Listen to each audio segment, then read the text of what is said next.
Communiqué. Le gouvernement de la République du Niger porte à la connaissance de l'opinion nationale et internationale que les 12, 13 et 14 mars 2024, ses représentants, sous l'autorité de son Excellence M. Ali Mohamed Lamine Zen, Premier ministre, ont eu une série de rencontres de travail avec une délégation américaine composée de la sous-secrétaire d'État adjointe aux affaires africaines, chef de mission, Madame Molifi, du docteur Céleste Wallander, sous-secrétaire à la défense pour les affaires de sécurité internationale, du général Michael Langley, commandant en chef de l'Africom, et de Madame Catherine Fisbom, ambassadeur des États-Unis d'Amérique au Niger. Sous la forme, l'arrivée de la délégation américaine n'a pas respecté les usages diplomatiques. En effet, c'est de façon unilatérale, par note verbale, que le gouvernement américain a informé le gouvernement nigérien de la date d'arrivée et de la composition de sa délégation, ainsi que les autorités nigériennes à rencontrer, sans précision aucune quant à l'objet de sa visite. C'est donc par courtoisie et suivant nos traditions millénaires d'accueil et d'hospitalité que le gouvernement a reçu la délégation américaine. Sur le fond, les échanges entre les deux délégations ont porté essentiellement sur la transition militaire en cours au Niger, la coopération entre les deux pays, en particulier la coopération militaire et la lutte contre le terrorisme, les orientations et perspectives politiques du Niger dans leur aspect relatif au choix des partenaires sur le plan diplomatique, militaire et stratégique, étant entendu que dans l'approche américaine, toutes ces trois questions sont profondément liées. Sur la transition en cours et le retour dans le meilleur délai à un ordre constitutionnel et démocratique, le gouvernement du Niger a réaffirmé sa ferme volonté d'organiser dans les meilleurs délais le retour à une vie constitutionnelle normale. Il s'agit d'un engagement solennel en toute responsabilité du président du Conseil national pour la sauvegarde de la patrie, chef de l'État, tel qu'exprimé dans son adresse à la nation du 19 août 2023. Sur le choix des partenaires diplomatiques, stratégiques et militaires, le gouvernement du Niger regrette la volonté de la délégation américaine de dénier au peuple nigérien souverain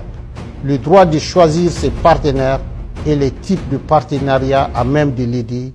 à lutter véritablement contre le terrorisme, alors même que les États-Unis d'Amérique ont décidé unilatéralement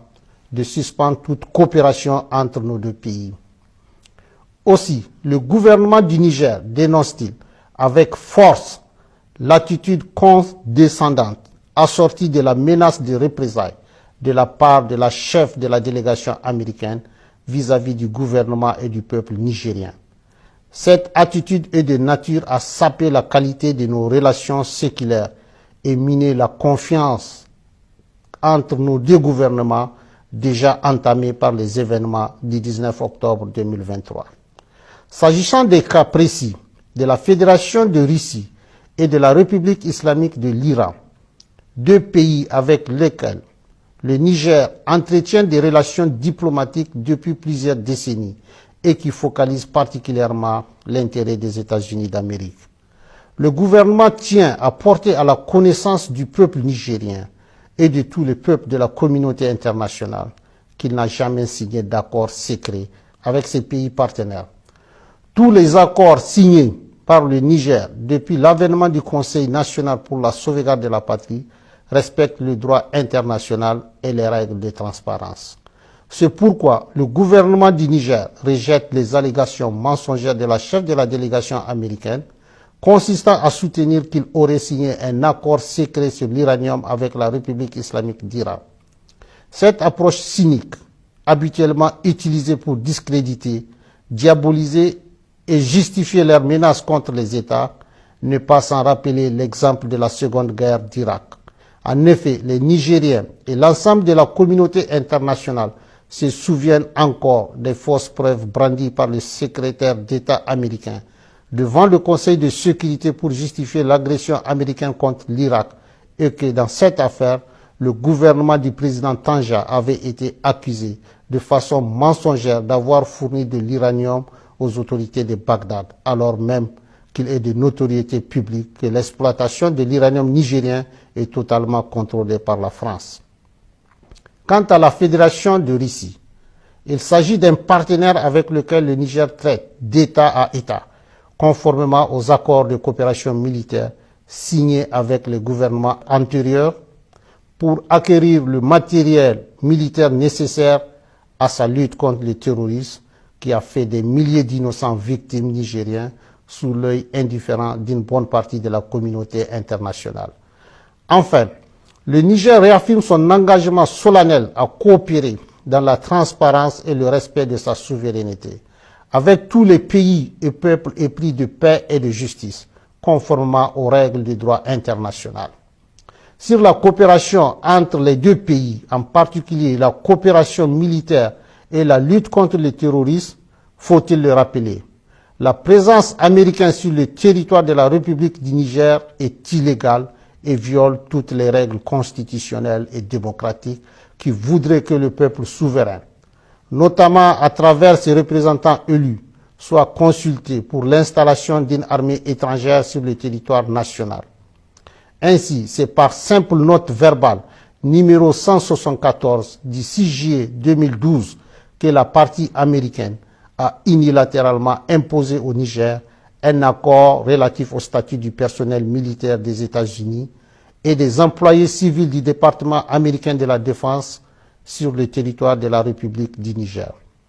Cet accord est non seulement profondément injuste dans son fond,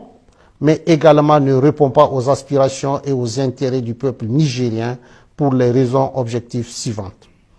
D'abord, il contraint le Niger à payer des factures liées aux taxes des avions militaires américains dont ces derniers doivent normalement s'acquitter et qui coûtent des milliards de francs CFA aux contribuables nigériens. Ensuite, les autorités nigériennes compétentes n'ont aucune information sur les activités militaires menées à partir des bases américaines au Niger et ignorent jusqu'aux effectifs civils et militaires ainsi que le matériel américain déployé sur le sol nigérien. Enfin,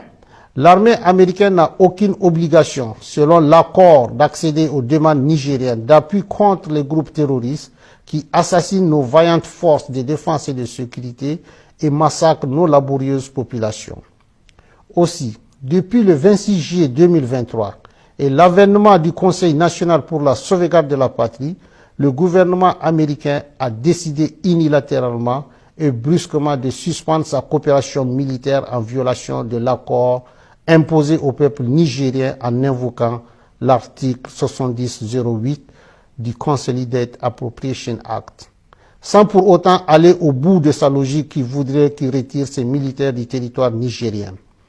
Par ailleurs, depuis quelques semaines, le gouvernement nigérien a constaté des activités illégales de survol de son territoire par des aéronefs américains et qui sont de nature à s'interroger sur la sincérité de leur partenariat et la pertinence du maintien de l'accord de coopération militaire imposé par note verbale. Au vu de tout ce qui précède, le gouvernement du Niger, prenant en compte les aspirations et les intérêts de son peuple, décide en toute responsabilité de dénoncer avec effet immédiat l'accord relatif au statut du personnel militaire des États-Unis et des employés civils du département américain de la Défense sur le territoire de la République du Niger.